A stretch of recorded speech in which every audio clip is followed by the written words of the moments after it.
విజయవాడలో 50 ఏళ్ల ఘనమైన చరిత్ర కలిగిన అన్నపూర్ణ శకుంతల థియేటర్ కూల్చివేత ఆరోపణలపై యజమాని పెద్దబాబు వివరణ ఇచ్చారు.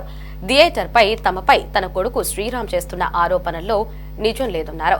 అసలు థియేటర్పై శ్రీరామ్కు హక్కు లేదన్న పెద్దబాబు సినిమా బిజినెస్ ను నష్టాలు రావడంతోనే థియేటర్ను కూలగొడుతున్నట్లు స్పష్టం చేశారు. ఇప్పుడు వరకు సినిమా హాల్స్ పరిస్థితి మీడియా వారందరికీ తెలిసిన తెలపైన నేను మా సంస్థ గురించి చెప్తున్నాను. మేము చాలా బాధలు పడతా థియేటర్లు నడుపుతున్నాం. దరిదాపు 2 కోట్లు నష్టపోయాం. ఈ సంస్థ రోజు రోజుకి ఏమైనా పెరుగుతుందనే ఆశతో థియేటర్లు నడిపాం. కానీ అది ఎట్టి పరిస్థితుల్లో జరగట్లేదు కాబట్టి నేను నా పార్ట్నర్స్ అంటే బయట వారు ఎవరు లేరండి. నా పెద్ద తమ్ముడు, నా చిన్న తమ్ముడు, నా కొడుకులు శశిమోహన్, నా అల్లుడు జయప్రకాష్, నా తమ్ముడు కొడుకులు నందు, మేమందరం కలిసి ఈ థియేటర్ని ఏం చేద్దాం, నెక్స్ట్ ప్లానింగ్ ఏంటి, దీన్ని కమర్షియల్ కాంప్లెక్స్గా కానీ సేల్గా కానీ ఏదో ఒకటి చేయాలని నిర్ణయించుకున్నాం.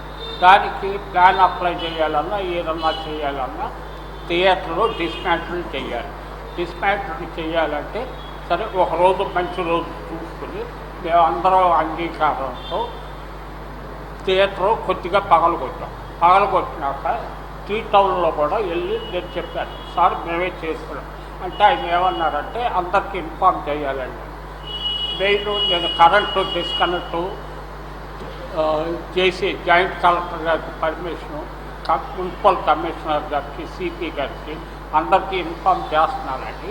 ఒక 10 డేస్లో నాకు టైం పడుతుంది ఇవన్నీ అవ్వటం.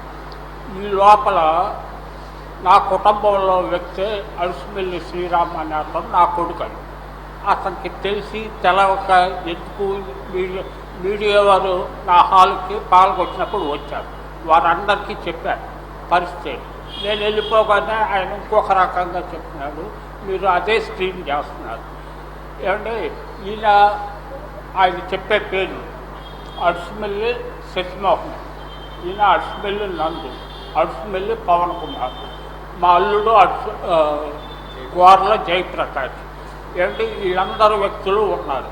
కానీ ఇక్కడ ఎవరో గూండాలు అలాంటి సిస్టమ్ అనేది లేదు. విజయవాడలో నా థియేటర్ 58 ఏళ్ళు అయింది, 48 ఏళ్ళు అయింది నా థియేటర్ మొదలెట్టి. నా జోలికి ఏ గూండాలు కానీ ఎవరూ ఎప్పుడూ రాలేదు. ఏమంటే దయచేసి నేను కూడా నా పెద్ద కొడుకు ఎందుకు ఇన్వాల్వ్ అవుతున్నాడంటే ఈ ప్రాపర్టీ అంతా ఆయనకి ఇచ్చేద్దామని నేను నిర్ణయించుకున్నాను. నా చిన్న కొడుక్కి వేరే కమర్షియల్ సైట్ ఇచ్చాను. మరి ఆయన ఎందుకు చేస్తున్నాడో నాకు అర్థం కావట్లేదు. దయచేసి మీరందరూ ఏమీ లేదండి, మా సంస్థను కానీ మా కుటుంబాన్ని కానీ